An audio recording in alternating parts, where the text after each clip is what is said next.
David Smith, and welcome to Correctional Officer Lifestyle. Hey folks, this is David Smith at Correctional Officer Lifestyle. It's Monday. It's Monday evening, but I'm on a midnight shift schedule right now, so it's kind of like a morning for me. And today is Monday, like I mentioned, and it's the motivation day. It's Monday motivation on Correctional Officer Lifestyle channel. And the motivation that I have for today is perseverance. It's a single word, but that word means a lot. Perseverance is the ability to keep going, the ability to get up when you get knocked down, the ability to, no matter how rotten of a day you've had, no matter how many rotten days you've had in a string of rotten days, the ability to get up, pull your boots up by your bootstraps, and go to work. That's perseverance. Okay. In the vein of perseverance, I'm going to go ahead and give you guys a short background on my career, because my career has been largely based on perseverance. When I first hired in the Department of Corrections, it was July 1st, 1994. July 1st of 94, I was a 24-year-old, very young, very naive individual. I was shy. I was reserved. I was introverted. I was quiet. I was non-confrontational. All of the things a correctional officer doesn't need to be. That's what I was. It took a while to break me out of that shell, too. I was not the most desirable officer for a sergeant to want in their dormitory when I first hired in. About a year in, I was introduced to confinement. I rode the confinement rotation for a little bit. And to give you a background, we used to have rotating shifts where you would rotate your post every 3 months and you'd rotate your shift every 6 months. So, for example, my first 3 months I was on internal security on day shift. My next 3 months I was in Tower 2 on night shift. My next 3 months I was in the control room on night shift. And the 3 months following that, I was assigned to the evening shift in one of the relief slots. Right after I got off of that evening shift, I hit the confinement rotation. The confinement rotation for me was 3 months on midnight, 6 months on days, and 9 months on 3 to 11. Total 18 months. I'm pretty sure I rode that 3 times. Yeah. In that time frame, I put in for sergeant. You had to have 1 year and 1 day to be eligible for sergeant. So on my year and a day mark, I put in for sergeant. And I was passed over 16 times. I did not make sergeant 16 times in a row. For whatever reasons, for various reasons. I really don't know the reasons. I thought I did pretty good on the interviews, but it was all political back then. It was seriously a good old boy network back then. It is, to a degree, still that way, but by and large, it's not. By and large, the system for promotions is a whole lot more fair than it used to be. So, got passed over 16 times. By the time 6 years on the career, by the time I had 6 years on a career, I've been passed over 16 times. And we went to permanent shifts, where you had a permanent shift, permanent schedule, permanent days off. You knew every single day, every single week, every single month, and every single year where you were going to be. And I scored day shift with Friday and Saturday off. I wasn't leaving that. I was not leaving that. Because I knew if I promoted, they were going to move me from my shift to another shift to give me time to step up into the leadership role. So I quit trying. And for the next 7 years, I remained, quit trying. I couldn't score Saturday, Sunday off on day shift, which is what I truly wanted, was Saturday, Sunday off, but I couldn't get it. I couldn't score it.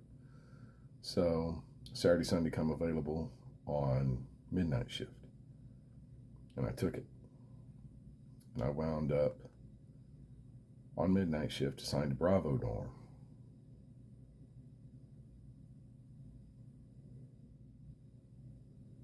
That was a good time for me.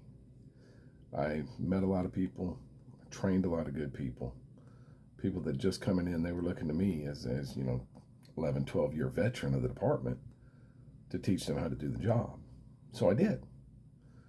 It wasn't until they started putting the people that I trained over me as my sergeant that I decided enough was enough, and it was time for me to buck up and go for sergeant again. Now, they had instituted a point system that, with the years of service that I had and all the incentive courses that I put in and the knowledge that I had, I was mathematically unbeatable in the interview. The interview was worth, I think, 10 points back then. I'm not entirely certain.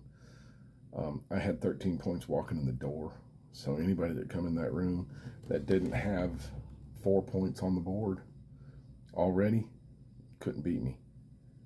I was pretty much guaranteed a promotion. And I got it. I made sergeant. And I went immediately to evening shift and had possibly the best officer in the Department of Corrections at the time, a guy by the name of Ricky. And I'm a big guy. I am. I'm 6 foot tall. I'm 330 pounds. I am a large individual. I had nothing on Burris. Burris was about 5 inches taller than me and just country strong. Worked on a farm slinging hay, strong. We did not have the first lick of problems out of any inmate that we worked with. And not long after that, I made sergeant. Or not long after that, I made confinement, again, as a sergeant. And then eventually I went to the control room as a sergeant and spent the next probably 5 years. Well, maybe three years working as a sergeant in the control room before a new colonel came in and told me he saw that I had put in for lieutenant. And if I wanted to make lieutenant, he needed to see me perform on a different shift. Told me he was going to pull me out of the control room anyway and put me on a different shift regardless of what I wanted. So I went ahead and put in for day shift and got it. And while I was working day shift, I got hurt. So I'm in the mail room now, going through inmate mail, looking for contraband and what have you. And we transitioned to 12-hour shifts. Now, I tell you all of this to let you know I persevered, okay? I don't know how many people would have been willing to do 17 interviews to make sergeant and not told the department to kick rocks and left for somewhere where they could advance. I didn't. I stayed right where I was at. There was a couple of interviews where, one particular interview that sticks in my mind, I had 4 years in at the time, and they had 2 sergeant slots open, and the 2 people that got promoted, when you add the time that they had together, they had 3.5 years, as opposed to my 4 years by myself. So, yeah, I could have very, very easily in my early career thrown my sucker in the dirt, told the department to kick rocks, and just went and found something else to do. I'm not wired that way. I'm stubborn as a government mule. I'm loyal as an old dog. You're not going to get rid of me that quick. And that's all about perseverance. Now, when I was going up for lieutenant, it took me 7 interviews to make Lou, which is actually pretty quick. But I never felt slighted. I never felt like I was wronged in any way, because everybody that made lieutenant had time on me, had a skill set that I didn't have, or was specialized in some area. I never felt slighted when I was not making lieutenant. But I did put in for the property sergeant, and I got that. Once I got property, it was a month and a half later I promoted to lieutenant, and that was my month and a half that I spent on administrative shift. Was that was it, out of a 20-year career, because I made lieutenant at 20 years. Out of a 20-year career, I had spent a month and a half on the administrative shift. The rest of the time was spent on the main unit, dealing with the madness and mayhem that I refer to as the main unit. A lot of it spent in confinement, probably most of it spent in confinement. But I have no regrets. I loved every minute of it. Once I made lieutenant, I was supposed to train the property sergeant. She got maybe a day and a half worth of training before they started saying, hey, we have a new lieutenant, and well, this captain's not going to be here. We need you to run shift. Hey, we need you to go home and get some sleep, come back tonight and run shift, because this particular captain's not going to be here. So I didn't see the work camp till almost a month after I promoted to lieutenant, which is where I was assigned, was the work camp. And didn't bother me. Didn't bother me. I persevered through it, and I'm better for it, I think. I went to the work camp as lieutenant, and I'd say 9 months later, maybe, one of the captains at the main unit went out, and I had to step up. By the time I spent 9 months down at the work camp, I was approaching a year. So I went ahead and put in my paperwork for captain. They took that as meaning, hey, you want to be a captain? Okay, we're going to make you one. Boom, right up at the main unit on night shift.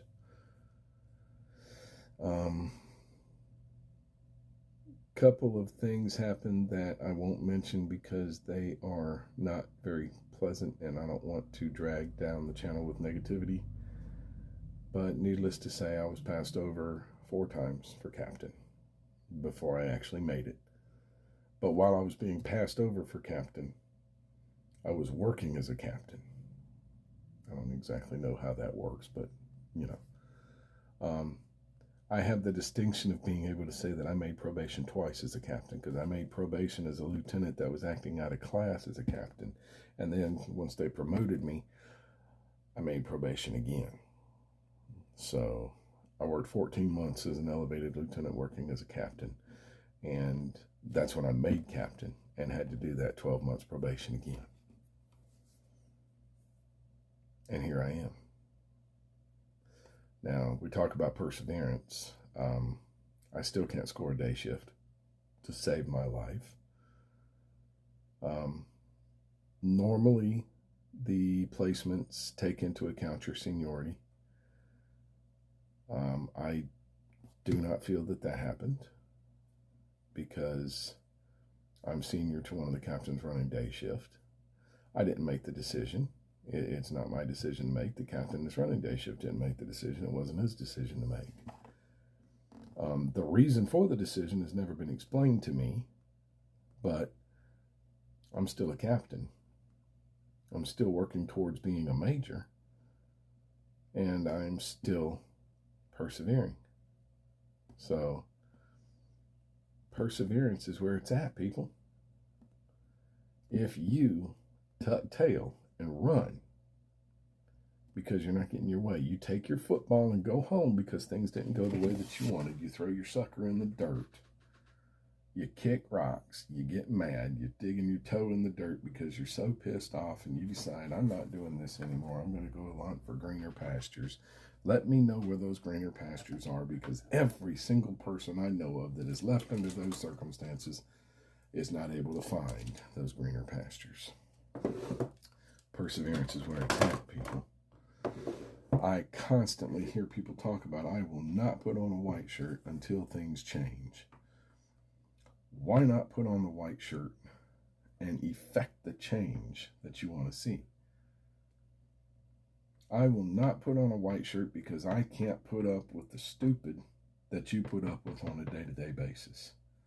And I want to tell these people wearing those chevrons, look around the room. Tell me what part of the stupid you don't want to put up with. And then how are you going to deal with them when they put a white shirt on because they're willing to promote? And I think my personal favorite, I'll never put on a white shirt because of the way they mistreat you. I'm not mistreated. I'm not mistreated. Sometimes I feel as though I am, but I'm not. I get a paycheck every day, every week. I get paid. I get paid considerably. Sometimes it doesn't feel like it, but I do. I get paid considerably. And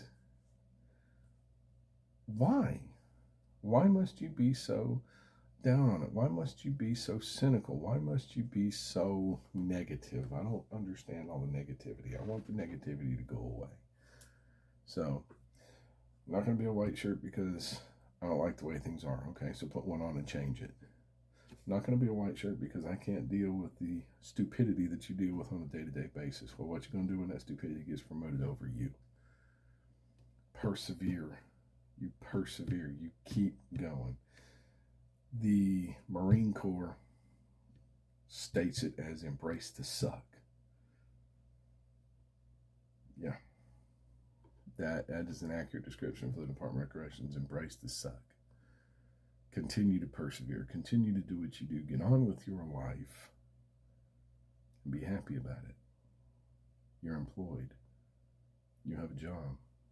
You have a job with advancement opportunities that are out the roof. You have a job with one of the best benefits packages, one of the best retirement packages you can find. Yet you're mad. You're upset. Choose a different path. Instead of choosing to run when things get hard, choose to persevere. Instead of choosing to get your feelings hurt and stomp off in a huff, choose to persevere. Choose to stay. I promise you, you can have a fulfilling, worthwhile career. I am living proof of that. Folks, that's all I got for this one. Remember, love shouldn't hurt.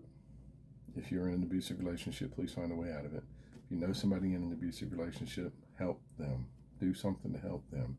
If you know the abuser, say something to somebody. The absolute worst thing you can say or do is nothing.